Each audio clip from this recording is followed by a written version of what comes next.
반갑습니다. 빙수기도의 5번째 시간 오신 사랑가족 한 분 한 분 주님의 이름으로 환영하고 축복합니다. 오늘은 더 반가운 표정으로 이렇게 인사 나누실까요? 함께 기도함이 너무 좋습니다. 함께 기도함이 너무 좋습니다. 제가 믿음이 없어가 오늘은 빙수가 없습니다. 이렇게 광고를 준비했는데 익명의 성도님께서 빙수를 준비해 주셨습니다. 저는 오직 영의 빙수만을 먹으려고 지금 올라왔는데 또 육적인 빙수도 주셔서 감사하고 또 드실 때 우리 익명의 성도님 주님께서 영육간에 축복해 주시도록 기도하시고 드시면 좋겠습니다. 하나님께서 오늘 우리에게 주시는 하나님의 말씀은 히브리서 11장입니다. 히브리서 11장 13절에서 16절까지 말씀입니다. 아마 핸드북에는 17절에서 19절로 나와 있는데 제가 이삭을 볼까 하다가 이 천국의 소망에 대한 부분을 조금 더 보려고 오늘 히브리서 11장 13절에서 16절을 보려고 합니다. 지난주에 보신 마지막 4절에 해당됩니다. 제 성경으로는 신약 성경 365면에 있습니다. 히브리서 11장 다 찾으시면 13절을 제가 14절을 여러분이 교독하도록 하겠습니다. 제가 13절 읽겠습니다. 이 사람들은 다 믿음을 따라 죽었으며 약속을 받지 못하였으되 그것들을 멀리서 보고 환영하며 또 땅에서는 외국인과 나그네임을 정언하였으니 그들이 이같이 말하는 것은 자기들이 본향 찾는 자임을 나타냄이라. 그들이 나온 바 본향을 생각하였더라면 돌아갈 기회가 있었으려니와 그들이 이제는 더 나은 본향을 사모하니 곧 하늘에 있는 것이라. 이러므로 하나님이 그들의 하나님이라 일컬음을 받으심을 부끄러워하지 아니하시고 그들을 위하여 한 성을 예비하셨느니라. 아멘. 요즘은 조금 덜한 것 같긴 한데 옛날에 보면 천국이나 지옥에 다녀온 간증들이 많았습니다. 그런 간증이나 미디어를 접할 때 여러분은 어떤 느낌을 받으셨습니까? 저의 경우에는 아주 드물지만 참 이 간증 귀하다, 내가 더 깨어 살아야겠구나 하는 긍정적인 자극도 있었지만 참 많은 부분에 있어서 좀 의구심이 드는 간증이 많았습니다. 죄와 슬픔이 전혀 없고 하나님만 통치하시는 천국이 과연 간증에 나오는 저런 모습일까 하는 좀 회의가 들기도 했습니다. 우리가 요즘 아마 유튜브를 이제 진짜 다양한 방면에서 유튜브를 보게 되니까요. 우리 종교개혁자 믿음의 선배였던 칼빈이 했던 말을 좀 이런 다양한 것들을 보실 때 기억하면 좋겠습니다. 칼빈이 어떤 말을 했느냐 하면 우리는 성경이 가는 곳까지 가고 성경이 멈추는 데서 멈추어야 한다라는 이 칼빈이 성경이 늘 기준이 되어 살았던 이것이 참 기준이 필요한 시대가 된 것 같습니다. 지금은 고인이 된 목사님인데 제가 청년 시절에 이제 서울에서 공부를 하다가 고향에 내려가면 그 당시에 금요 철야 기도회로, 요즘은 금요 철야 기도회 이런 게 잘 없는 것 같아요. 진짜 그 교회는 금요 철야 기도회가 있었던 교회인데 그 목사님이 청년인 제 눈에 볼 때도 정말 신령한 목사님이라는 생각이 들었습니다. 이분이 어느 하여튼 금요 철야 기도회에서 그런 고백을 하신 적이 있습니다. 그분의 말씀인데요. 저는 산기도하면서 많은 신비한 체험들을 했습니다. 아무리 신비한 체험일지라도 때로 하나님의 말씀과 충돌하거나 하나님의 말씀이 지지하지 않으면 과감하게 그 신비한 체험을 내려놓았습니다. 이런 고백을 하시는데요. 제 마음에 진짜 그 목사님이 사모하는 마음이 제가 생기더라고요. 우리들도 신앙생활하면서 신비한 체험을 할 수 있고 또 그것이 하나님 주시는 마음이라면 그런 사모하는 마음은 건강한 것입니다. 신비한 체험이 참 감사한 일이지만 항상 하나님의 말씀 앞에 이 기준이 되어서 점검하는 겸손함과 신중함이 필요합니다. 간혹 꿈을 통해서 본 것을 하나님의 뜻으로 맹신하는 것을 제가 보게 되거든요. 사실 이 신약시대의 꿈은 하나님이 주신 경우도 있지만 사실은 생리적인 현상으로 꾸는 경우도 있고 좀 안타깝지만 어떤 경우에는 마귀가 주는 경우도 있을 수 있기 때문에 꿈 자체를 하나님의 어떤 계시인 것처럼 맹신하는 것은 곤란하다 그렇게 생각되어집니다. 더구나 다른 사람의 일에 대해서 꿈에서 본 것을 그냥 하나님의 뜻으로 생각하고 전하는 것은요, 진짜 위험한 것입니다. 우리가 어떤 신비한 체험을 해도 하나님의 말씀보다 더 중요한 기준이 되면 안 됩니다. 천국에 관해서도 비슷합니다. 성경에서 천국에 관한 여러 묘사들이 있지만 우리가 영원히 사는 이 중요한 것을 하나님이 어떤 부분에 있어서는 왜 그렇게 자세하게 묘사하지 않았을까 하는 것에 대해서 좀 생각해 볼 필요가 있습니다. 이 땅의 수준으로 이해하기 어려운 것들이 대부분이기 때문에 아마 하나님은 꼭 필요한 부분만 천국에 관해서 말씀하신 것 같습니다. 오늘 빙수기도회를 통해서 하나님의 말씀이 증거하시는 천국을 생각해 보시고 말씀이 증거하는 천국을 그것에 기반해서 진짜 사모하시는 저와 여러분이 되시면 좋겠습니다. 혹시 지난 빙수기도의 핵심 메시지가 기억나시나요? 친절한 자막으로 준비했습니다. 자, 지난 빙수기도의 중요한 메인 메시지가 뭐였냐면 이거였습니다. 한번 큰 소리 읽어볼까요? 아브라함이 끝까지 소명을 따라 살 수 있었던 것은 뭐 때문이죠? 하나님 만드신 천국을 사모하고 살았기 때문입니다. 사실 어떤 의미에서 보면 아브라함뿐만 아니고 모든 믿음의 사람은요. 아니 지금 우리 교회 성도님들 가운데서도 제가 신방을 가볼 때 인간적으로 참 저분 진짜 어렵겠다 싶은데 어떻게 저렇게 믿음으로 잘 살아낼까 생각해 보면요. 영생의 소망, 천국의 소망이 그분에게 실제로 있기 때문에 그런 것입니다. 천국을 사모할 많은 이유들이 있겠지만 성경을 통해 두 가지 정도의 이유를 분명하게 생각해 볼 수 있습니다. 자, 천국을 사모해야 될 성경적인 이유 첫 번째 뭡니까? 천국은 죄의 저주와 형벌이 없는 곳입니다. 천국이 뭐라고요? 죄의 저주와 형벌이 없는 곳입니다. 성경 66권 중에서 그래도 천국에 관한 묘사가 가장 많은 책이 요한계시록 아니겠습니까? 특별히 요한계시록 마지막 2장에 천국에 관한 묘사가 많은데요. 요한계시록 마지막 장 그 22장에서 천국을 어떻게 묘사하고 있는지 한번 살펴보기를 원하는데 요한계시록 22장 1절에서 3절 한번 읽어보도록 하겠습니다.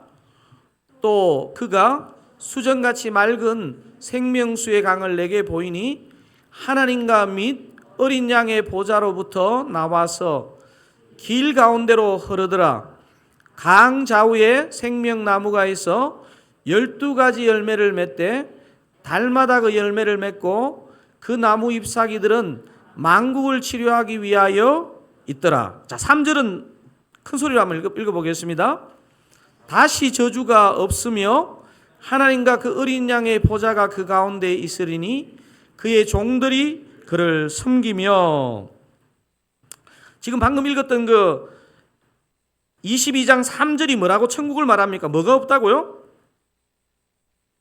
다시 저주가 없으며.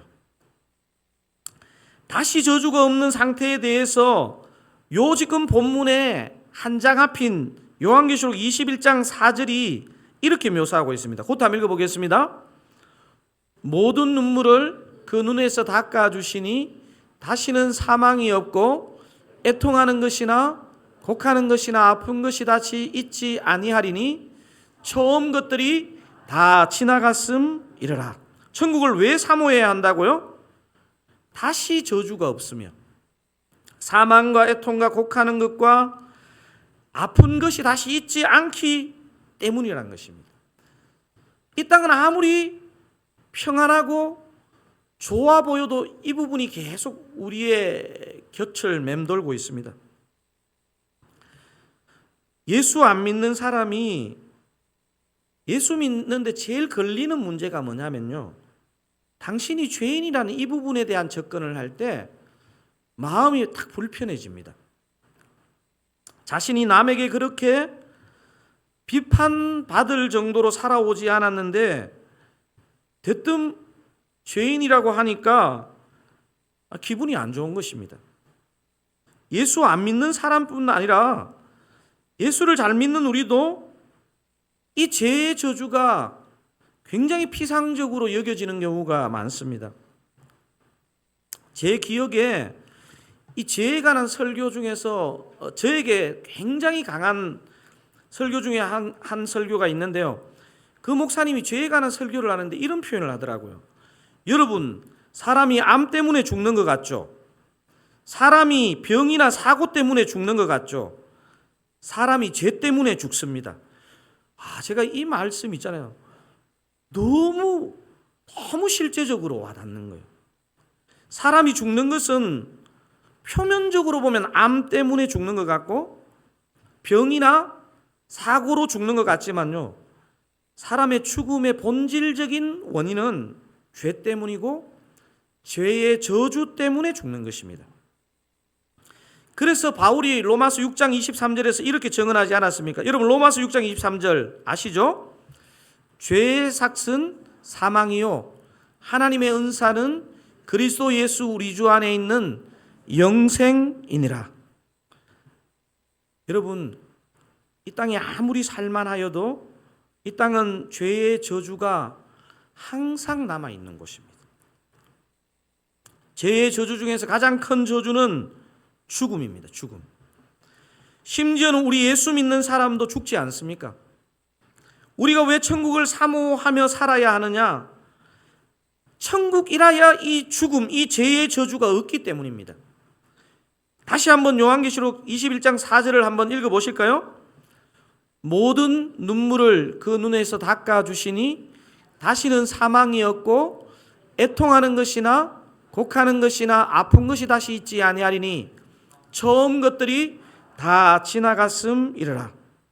사망도 애통도 곡하는 것이나 아픈 것도 다시 있지 않는 천국, 더 이상 죄의 저주와 형벌이 없는 천국을 진짜 우리가 사모하시는 저와 여러분 되시기를 주님의 이름으로 축원드립니다. 자, 천국을 사모해야 될 첫 번째 이유가 뭐라 그랬습니까? 천국은 죄의 저주와 형벌이 하나도 없는 것입니다. 두 번째는요, 좀 더 적극적인 의미인데요. 한번 큰 소리 읽어볼까요? 천국은 온전한 기쁨을 누리는 곳입니다. 천국이 어떤 곳이라고요? 온전한 기쁨을 누리는 것입니다. 예전에 어떤 설문조사를 보니까 아무리 밝은 성격의 소유자라도 이 땅에서 기쁨을 누리는 시간은 얼마 되지 않는다는 통계를 제가 본 적이 있습니다. 더구나 이 땅의 기쁨은 기쁨인 줄 알았는데 들어가 보면요, 반쪽짜리 기쁨이고 온전한 기쁨이 아닙니다. 근심이 동반된 기쁨이고 또 금방 사라지는 기쁨입니다. 하지만 천국은 그런 부분적인 기쁨도 아니고 일시적인 기쁨도 아니고 영원하고 온전한 기쁨이 있는 곳입니다. 요한계시록 19장 6절에서 8절이 그것을 증거해 주고 있는데 이것도 한번 확인해 보도록 하겠습니다. 또 내가 들으니 허다한 무리의 음성과도 같고 많은 물소리와도 같고 큰 우레 소리와도 같은 소리로 이르되 우리가 즐거워하고 크게 기뻐하며 그에게 영광을 돌리세 어린 양의 혼인기약이 이르렀고 그의 아내가 자신을 준비하였으므로 그에게 빛나고 깨끗한 세마포 옷을 입도록 허락하셨으니 이 세마포 옷은 성도들의 옳은 행실이로다 하더라. 여러분, 방금 읽은 거 중간에 7절 색깔 있는 글씨만 다시 한번 읽어볼까요? 우리가 즐거워하고 크게 기뻐하며. 어디에서요? 천국에서. 왜 우리가 슬픔 많은 이 세상에서 천국을 사모해야 할까요? 죄의 저주와 형벌이 없을 뿐 아니고 온전한 기쁨은 이곳에밖에 없습니다. 사랑하는 사랑가족 여러분, 여러분 부활에 대해서 어떤 묵상들을 해보셨나요? 사람이 죽으면요, 육체는 썩게 되거나 요즘 화장을 많이 하니까 불타고 먼저 영혼만 부활합니다. 하지만 우리 주님이 다시 이 땅에 오실 때 우리는 영혼만이 아니라 영혼과 육체의 완전한 부활을 경험하게 됩니다. 사랑하는 사랑가족 여러분, 저와 여러분의 부활한 모습은 어떤 모습일까요? 구순이 되어 초췌한 모습으로 돌아가신 부모님이나 간혹 너무나 안타깝지만 어린 나이에 이 땅을 떠난 그 사람들의 부활은 어떻게 되는 것일까요? 제가 이 설교를 준비하면서 몇 가지 책을 참고했는데 부활과 관련하여서 믿음의 선배들이 진짜 실제적으로 건강한 부활과 천국을 묵상한 것을 발견하게 되었는데요. 그 알리스트 맥그레스라고 굉장히 유명한 신학자가 있는데 이분이 지은 신학이란 무엇인가 책 1128페이지. 이 책이 너무 두꺼워요. 1128페이지에 부활과 관련해서 너무 은혜로운 얘기가 적혀 있어서 제가 한번 인용해 봤습니다. 한번 같이 보시겠습니다. 그런데 부활의 몸은 어떤 모습을 지니게 될까? 천국에서 사람들은 어떤 모습을 띠게 될까? 만일 어떤 사람이 60세에 죽었다면 새 예루살렘의 거리에 그는 60세의 모습으로 나타나게 될까? 제가 이 알리스트 맥그레스라는 사람이 정말 천재 신학자인 건 알았지만 부활에 대해서 이렇게까지 이렇게 묵상했다는 걸 몰랐는데 이걸 보면서 참 은혜를 받았어요. 잠깐만 제가 아직 덜 읽었습니다. 어떤 사람이 10살 때 죽는다면 그런 어린아이와 같은 모습으로 나타날까? 중세 때는 이런 쟁점들을 논하느라고 많은 에너지를 허비하였다. 중세 시대 때 이런 막 논쟁들이 많았습니다. 13세기 말에 이르러 점차 의견의 일치가 이루어졌다. 다는 아니겠지만 그 13세기의 신학자들 사이에 이 부활의 모습에 대한 합의된 논의들이 좀 있었다는 건데요. 계속 한번 읽어보겠습니다. 사람은 30세쯤 되어서 최고의 완전한 수준에 도달하는 까닭에 사람들이 그 나이에 도달하지 못하고 죽었더라도 부활할 때는 그 나이에 상당하는 모습으로 나타나게 될 것이다. 이렇게 13세기 때 이런 신학적인 그 묵상과 논쟁을 했던 거예요. 그래서 새 예루살렘의 주민들은 몇 세쯤의 사람들로? 30세쯤의 사람들로, 그것도 모든 흠이 사라진 사람들로 채워지게 될 것이다. 그리스도가 죽었을 때 나이가 30세 정도였기에 이 나이가 완전한 나이라고 여겨졌으며 따라서 영광 중에 천국에 오른 사람은 이 나이가 된다.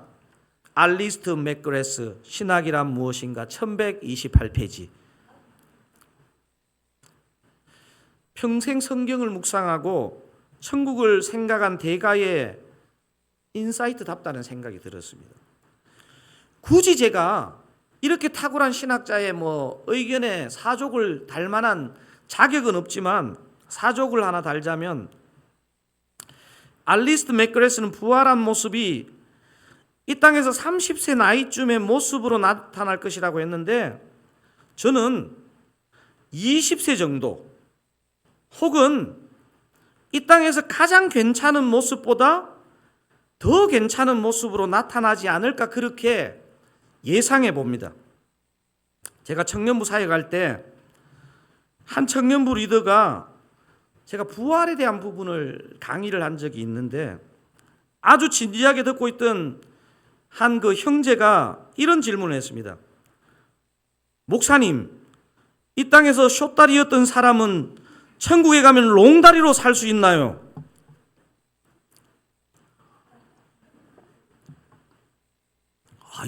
그때 막 너무 진지하게 질문해가지고요. 제가 긴장을 했습니다. 제가 뭐라고 답했을까요? 내가 아직 천국을 안 가봐서 모르겠지만 숏다리였던 사람이 롱다리가 되는지는 모르겠지만 분명히 네 다리에 만족할 만큼 멋진 다리로 부활할 것이다. 비록 제가 답했지만 너무 답을 잘한 것 같아요. 그렇지 않습니까? 제가 알리스트 맥그레스의 오늘 그때 이 책을 읽으면서요, 이 책 부분과 제가 그때 묵상했던 것이 틀리지 않다는 생각을 했습니다. 제가 알리스트 맥그레스의 책 내용 중에 천국과 관련하여 여러분과 하나 더 공유하고 싶은 게 있습니다. 1131페이지. 같이 한번 읽어보시죠. 이 부분은 짧습니다. 한번 읽어보겠습니다. 기독교인은 마지막 때에 이르러 이제껏 부분적으로만 보아왔던 하나님을 온전히 마주 뵐 수 있게 된다. 이처럼 찬란하게 빛나며 신성한 위엄 가운데 계신 하나님을 뵙는 것이 지금까지 수많은 신학과 특히 중세 신학이 한결같이 다루어온 주제였다. 단테의 신곡은 마침내 하나님의 모습을 흘끗 뵙고는 그것을 태양과 여러 별들을 움직이는 사랑이라고 노래하는 시편으로 끝을 맺고 있다. 이러한 놀랍고도 영광스러운 뱀에 대한 소망은 기독교인이 삶을 계속 이어가게 하는 강력한 동기가 된다. 그로부터 3세기 후에 영국의 시인 존든은 이렇게 노래했다. 저 부분은 좀 큰 소리 한번 읽어보겠습니다. 존든이 한 말. 지금까지 하나님을 배웠고 살아남은 사람은 없다. 하지만 나는 하나님을 배울 때 비로소 살 것이요 또 그분을 뵈므로써 영원히 죽지 않으리라. 아멘. 지금까지 이 땅에 살았던 사람은요, 하나님을 배우면 죽는 것입니다. 하지만 천국에서 하나님을 뵐 때 우리는 더 영광스럽게 살게 되고 영원히 죽지 않는 은혜를 누린다는 것입니다. 신학대학원에서 마지막 학년에 배우는 과목이 종말론입니다. 종말론. 신대원 3학년 종말론 수업을 들은 어느 날 제가 정말 막 염치 없이 그 수업 시간에 통곡까지는 하지 않았지만 엄청 운 날이 있습니다. 바울이 얼마나 위대한 믿음의 선배입니까? 바울이 왜 위대하죠? 그렇게 많은 선한 수고를 하고도 나는 비참한 사람입니다. 이렇게 고백했기 때문에 위대한 사람입니다. 저도 신학교 가기 전에 개인적으로는 열심히 믿음의 삶을 살았습니다. 하지만 저의 마음 깊은 곳에 예수 믿은 후에도 행한 죄와 허물로 인한 마음의 짐이 늘 죄책감이 내 안에 있었던 것 같아요. 그런데 종말론 수업하시는 교수님이 마지막 날 심판의 시간을 언급하시며 마지막 날 우리의 모든 죄를 주님 앞에 고하게 되는 그 로마서 14장 본문을 읽어주셨습니다. 여러분 로마서 14장 11절 12절 같이 한번 읽어볼까요? 기록되었으되 주께서 이르시되 내가 살았노니 모든 무릎이 내게 꿇을 것이요 모든 혀가 하나님께 자백하리라 하였느니라. 이러므로 우리 각 사람이 자기 일을 짓고 하리라. 마지막 날 하나님의 심판대 앞에서 우리의 모든 것을 아뢰어야 된다는 것입니다. 제가 이 본문을 여느 날과 다르게 이 본문을 읽는데요, 이 마지막 날 내가 하나님 앞에 뭐라고 하지 않은 두려움이 몰려왔습니다. 예수 믿고도 잘못한 숨기고 싶은 죄와 허물, 그것도 주님 앞에 다 고해야 한단 말인가 하는 이런 부담이 제게 일어나기 시작했습니다. 종말론 교수님이 강렬한 비유를 드시며 집요하게 말씀하셨습니다. 믿는 자든 안 믿는 자든 마지막 날 주님 앞에 서면 지난날 살아온 것에 대해서 숨길 수 없는 CCTV를 튼다는 거예요. 제가 또 이런 비유는 처음 들었습니다. 마지막 날 하나님의 심판대 앞에 CCTV를 튼대요. 삭제의 흔적이 없는 풀 CCTV. 그래서 그날 하나님의 심판대 앞에서 그 CCTV가 준비되어 있기 때문에 안 믿는 사람은 어마어마한 두려움과 수치의 통곡을 하게 되고, 그럼 믿는 자들은요, 저처럼 그런 죄책감에 대한 두려움을 가진 자는요, 본인이 보는 앞에서 예수 그리스도의 피로 그것을 씻어주고 지워준다는 그 말씀을 하는데 제가 마음이 확 무너졌습니다. 그리고 하나님의 신실한 은혜가 끝까지 나를 붙잡는구나 하는 생각 때문에 내가 가졌던 사단의 송사와 두려움을 완전히 내려놓아도 되겠구나 하는 생각을 했습니다. 우리 예수님은요, 이 땅에서 제자들을 가르칠 때 얘들아, 천국은 죽어서 가는 곳이야, 이렇게 말씀하지 않았습니다. 우리 주님은요, 분명히 우리가 죽어서 가는 천국이 있음에도 불구하고 너희가 나를 주인으로 영접하고 나의 다스림을 받을 때 지금 이 시간 이곳이 천국이 되는 것이란다, 이렇게 가르쳤습니다. 사랑하는 사랑가족 여러분, 주님의 주인 되심을 온전히 인정하시고 주님의 임재를 인정하실 때 바로 이 시간 이곳이 천국인 줄로 믿습니다. 우리가 이 찬양을 그래서 매주 주일날 성령으로 하지 않습니까? 나는 예배자입니다. 그 가사에 보면 어떤 가사가 있습니까? 내 마음 완전한 하나님 향하여, 그 다음 가사가 뭐죠?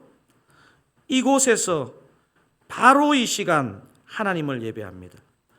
여러분, 천국은요, 당연히 죽어서 완전한 천국을 가게 되는 거지만요, 그 천국이 있는 사람은 반드시 이곳에서 바로 이 시간 그것을 경험하는 줄로 믿습니다.